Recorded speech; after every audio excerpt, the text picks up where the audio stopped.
Since this is the last speech that I will give as president, I think it's fitting to leave one final thought, an observation about a country which I love. It was stated best in a letter I received not long ago.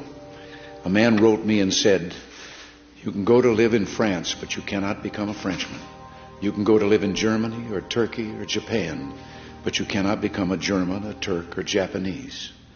But anyone from any corner of the earth can come to live in America and become an American." Yes, the torch of Lady Liberty symbolizes our freedom and represents our heritage, the compact with our parents, our grandparents, and our ancestors. It is that lady who gives us our great and special place in the world. For it's the great life force of each generation of new Americans that guarantees that America's triumph shall continue unsurpassed into the next century and beyond. Other countries may seek to compete with us, but in one vital area, as a beacon of freedom and opportunity that draws the people of the world, no country on earth comes close. This, I believe, is one of the most important sources of America's greatness. We lead the world because, unique among nations, we draw our people, our strength, from every country and every corner of the world. And by doing so, we continuously renew and enrich our nation. While other countries cling to the stale past, here in America, we breathe life into dreams, we create the future, and the world follows us into tomorrow. Thanks to each wave of new arrivals to this land of opportunity, we're a nation forever young, forever bursting with energy and new ideas, and always on the cutting edge, always leading the world to the next frontier. This quality is vital to our future as a nation.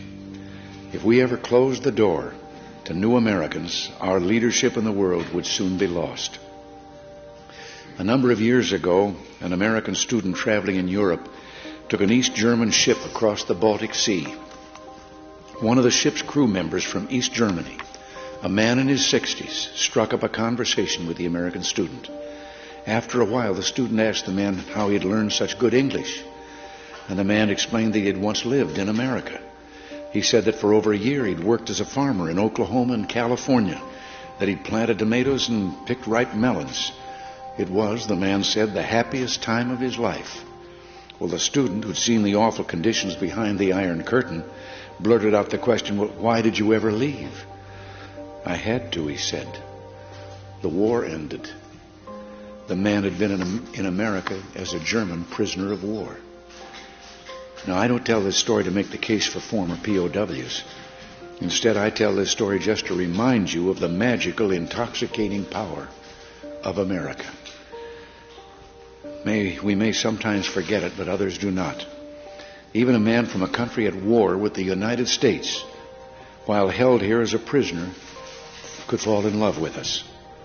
Those who become American citizens love this country even more. And that's why the Statue of Liberty lifts her lamp to welcome them to the golden door. It is bold men and women yearning for freedom and opportunity who leave their homelands and come to a new country to start their lives over.